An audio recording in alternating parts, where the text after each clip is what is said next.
I was a short distance offshore from one of America's most vital defense installations, a plant making highly explosive rocket fuel. I had to move with great caution. A patrol boat was in the vicinity. On it were factory guards, members of the plant's security staff. They had the legal right to shoot to kill. I knew they would. I didn't intend to give them the chance. My mission was sabotage. The circumstances that had made me a saboteur still seemed weird and strange to me.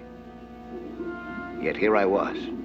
Sabotage was my job, and I intended to do my job. With a periscope, I could safely check the movements of the patrol boat, too, and give it plenty of room. The way I was working seemed safe enough to me. My underwater camera combined a telephoto lens with the periscope attachment. I started by getting some very good offshore views of the most secret building in the entire plant.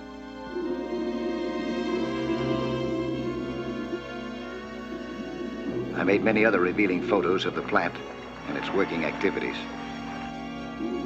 Unfortunately, I became too interested in my work. I was neglecting the patrol boat.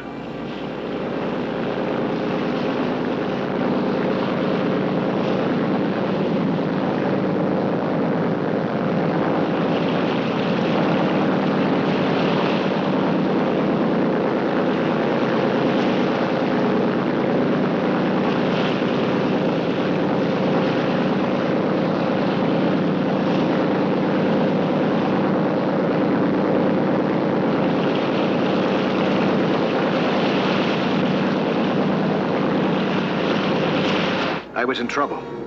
I had to drop the camera and swim for my life.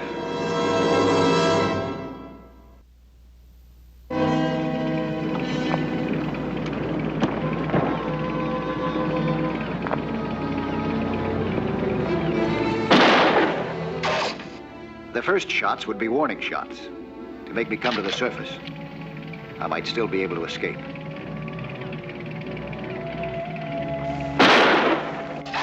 The area where they had trapped me was fairly shallow, too shallow, and the water was uncomfortably clear. The water was slowing the bullets down, but they were much too close. These were no longer warning shots. These bullets meant business. So up I went, hands first.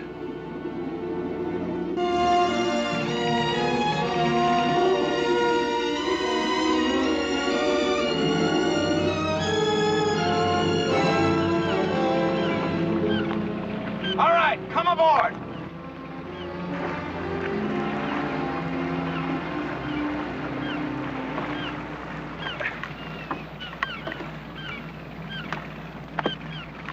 Over there.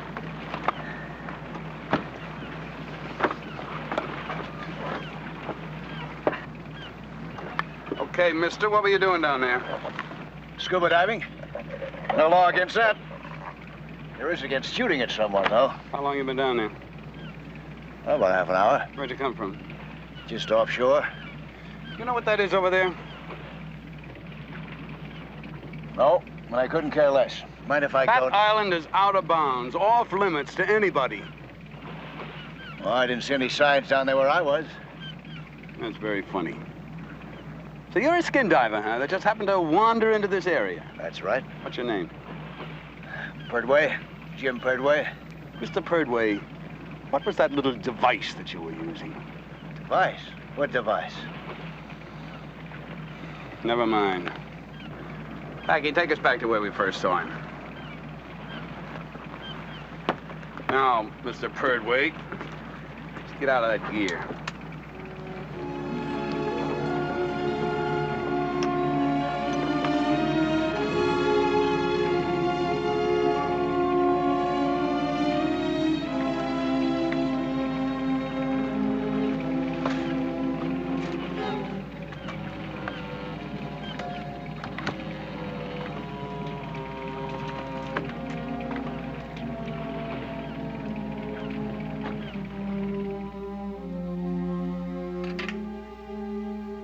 Pretty clever device you've got here, Mr. What'd you say your name was? Perdway. Perdway. Where'd you get this? Had it made. Pretty useful, too. I don't know how useful it is. I have fun with it. But I got news for you. This isn't any fun. And when I get a hold of my lawyer, you and your boys and this company are going to be in for a king-size lawsuit. Now, don't get yourself worked up, Mr. Padway. Perdway. And I am worked up. Plenty. I've been shot at, handcuffed, illegally detained in third degree. When all I was doing was diving in waters that I had no way of knowing was a restricted area. And also because you took some pictures in that restricted area. I didn't know it was restricted. But we'll find that out when we get your film back from the darkroom. All right, fellas, you better get back to the patrol boat. Sure you don't need us here? No, I can handle it. Thank you. You did a fine job, both. Thanks.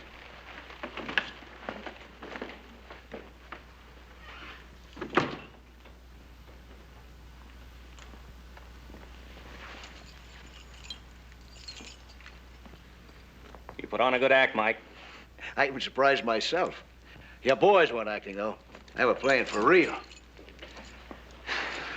They're sure on their toes. Well, good. That's what I'm paying you to find out. Sorry you have to work so hard for your money. Yeah, so am I. Hey, maybe we better let him in on it, huh? No, keeping everyone out but you and me is the only way to get a legitimate check on our security on the seaward side of this plant.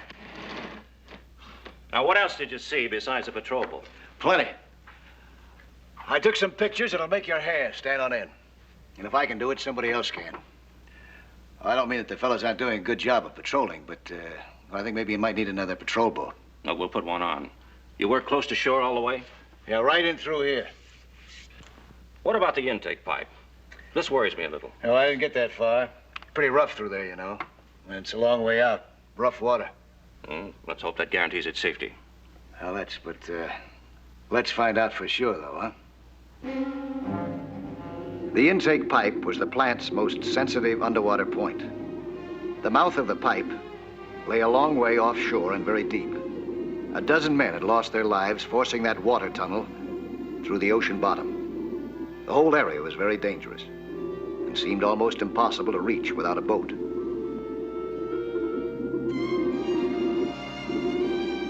It was the last place that anybody would expect a saboteur. I paused to take a bearing.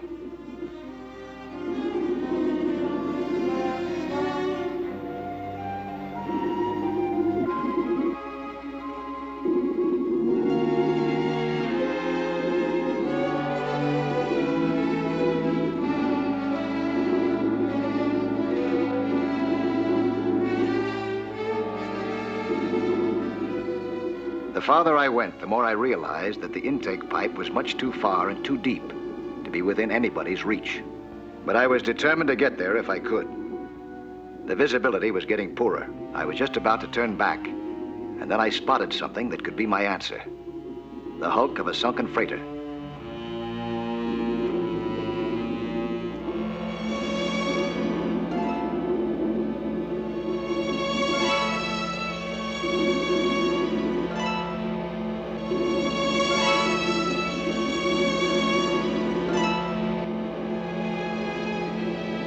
The idea occurred to me that it would be an ideal halfway point. I could store some spare air tanks in it and use it like a way station. From here, the mouth of the intake pipe would be within easy reach. But there were air tanks already there, and they weren't mine. Someone else was there ahead of me with the same idea.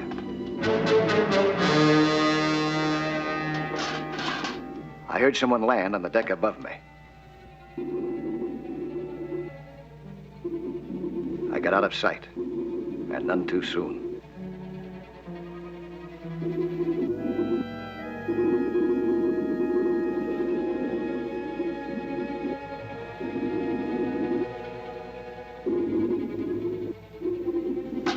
I waited while he changed his tanks. I wanted to know what his next move would be.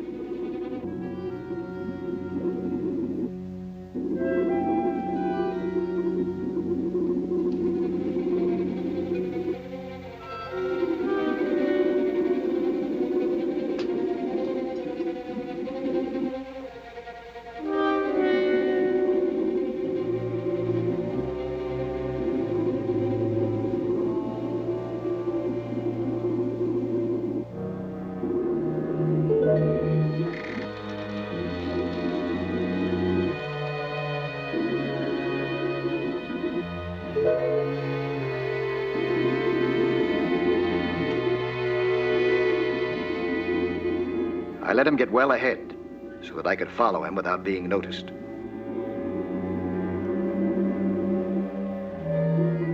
There was no mistaking the direction. Whoever he was heading for that intake pipe.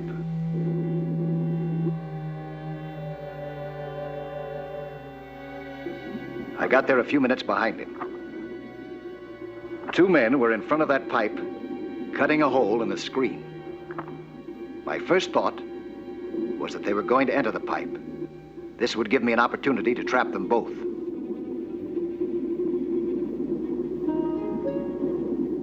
Then suddenly I recognized what one of them was holding. It was a miniature torpedo.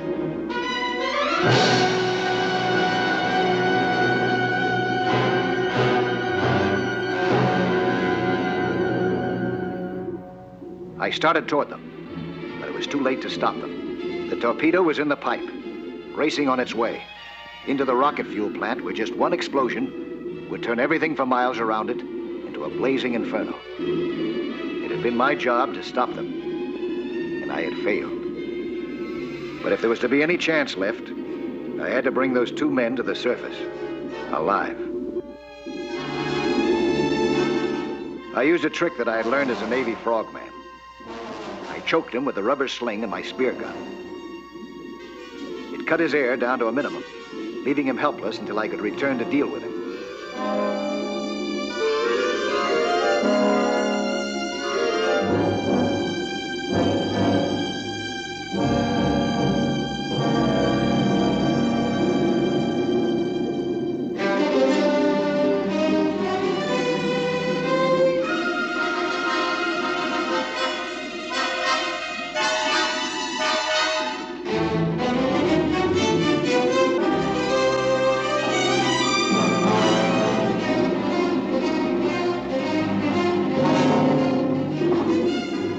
The second man was tougher. But finally, I turned off his air valve.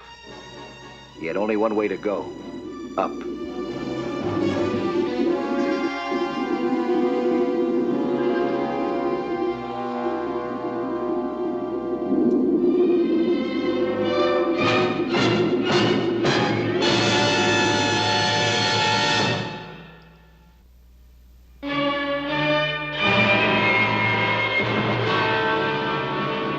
Within 5 minutes, they were both on the deck of the patrol boat, in custody.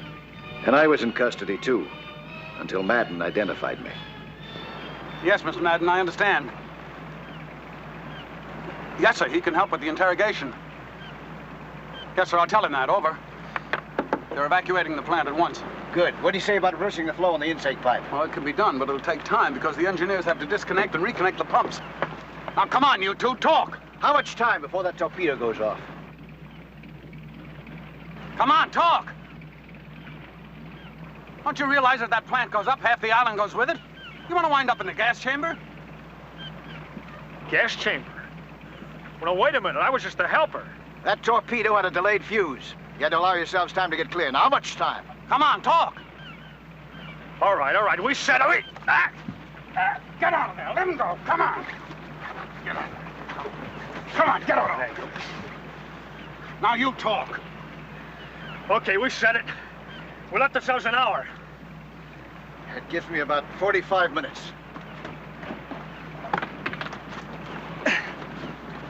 Where are you going? Into that tunnel. Are you kidding? No, there's still a chance. I've got to take it. I'll need a spare tank. I'm going to use yours. How far in are you going? As far as I can get.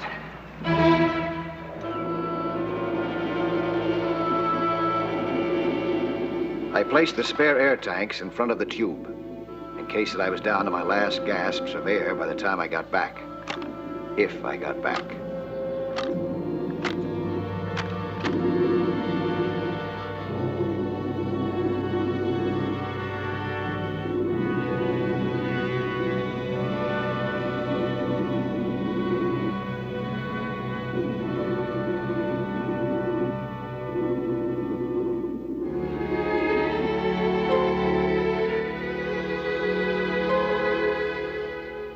Being alone in that dark, weird pipe gave me a strange feeling.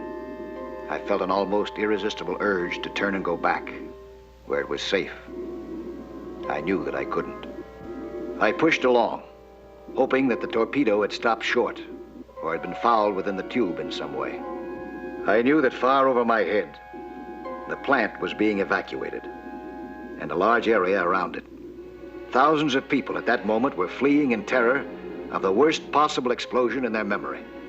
I had to find that torpedo.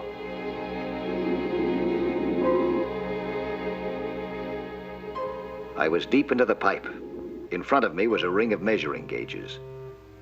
The torpedo had dented one of the gauges and continued on, but it could have been damaged or deflected.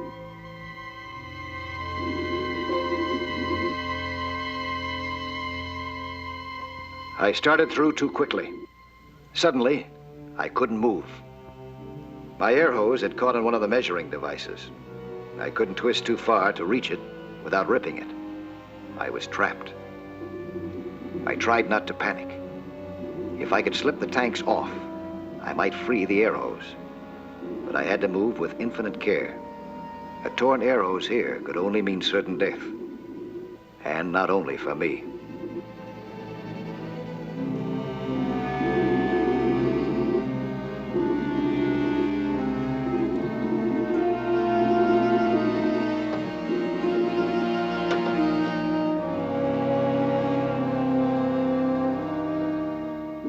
It slipped free, with the air hose still intact. But my air supply was greatly reduced. My valve was damaged. My life depended on whether I could repair it. I'd lost precious time and air. Everything seemed to be working against me.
My body ached. My lungs ached. I wondered whether this was really pipe or an endless coffin. I knew that I was feeling the effects of the pressure. My thoughts didn't seem to coordinate.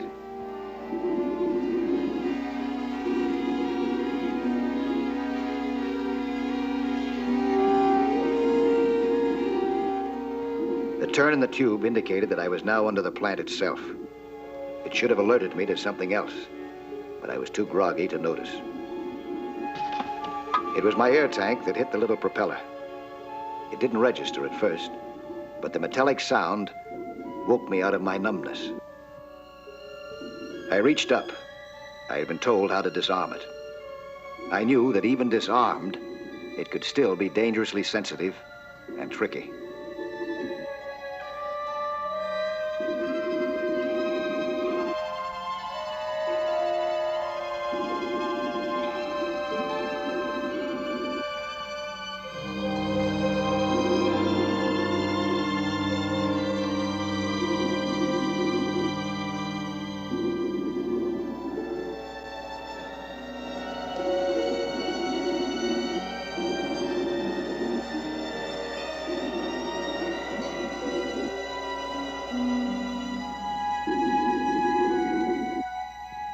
Determined not to drop it or bump it.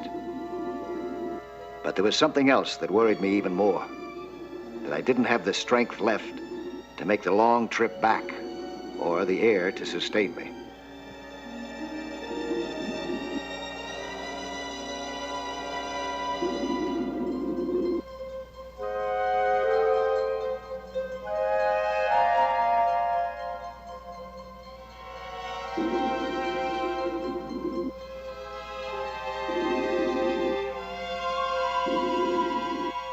I was trying to use only the very minimum of air.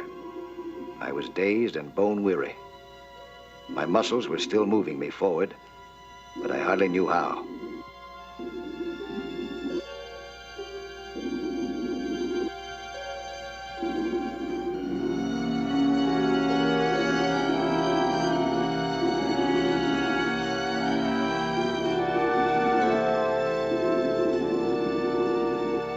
The torpedo was getting heavier and heavier. My arm ached from gripping it, and almost slipped. Somehow it didn't seem to matter.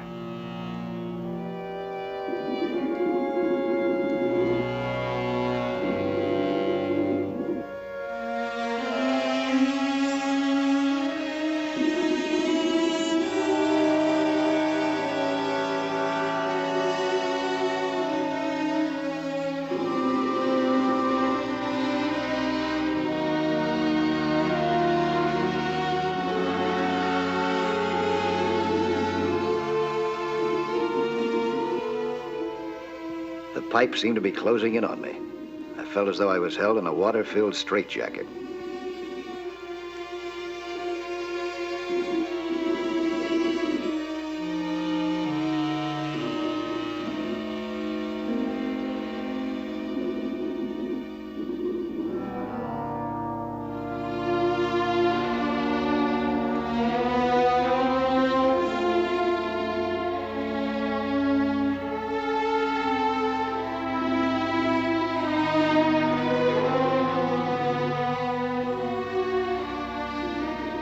After a while, the last strength seemed to have gone out of my legs.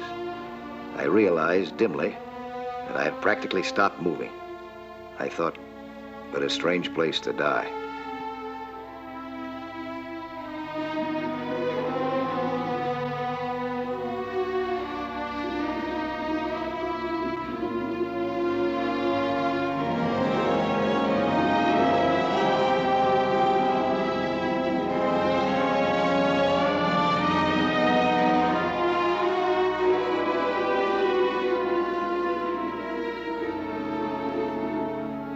I thought I was done for. But I made one last effort to shake out of it. It was instinct for survival, nothing else. Then I saw light ahead. I raced forward to get my tank of air.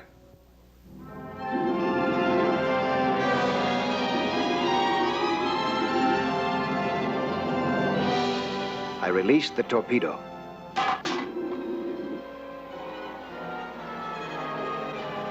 It didn't explode.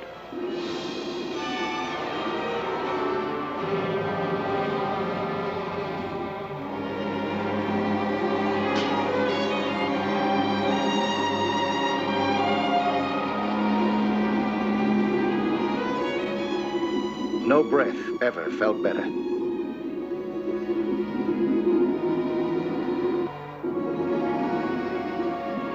I looked up.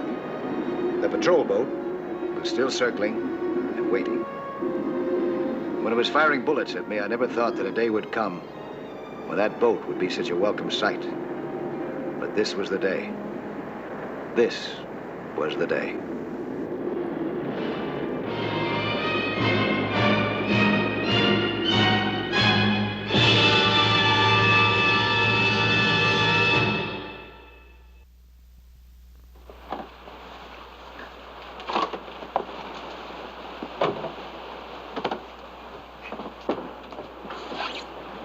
I'll be back next week at the same time with another sea hunt story. Plan to be with us again, huh?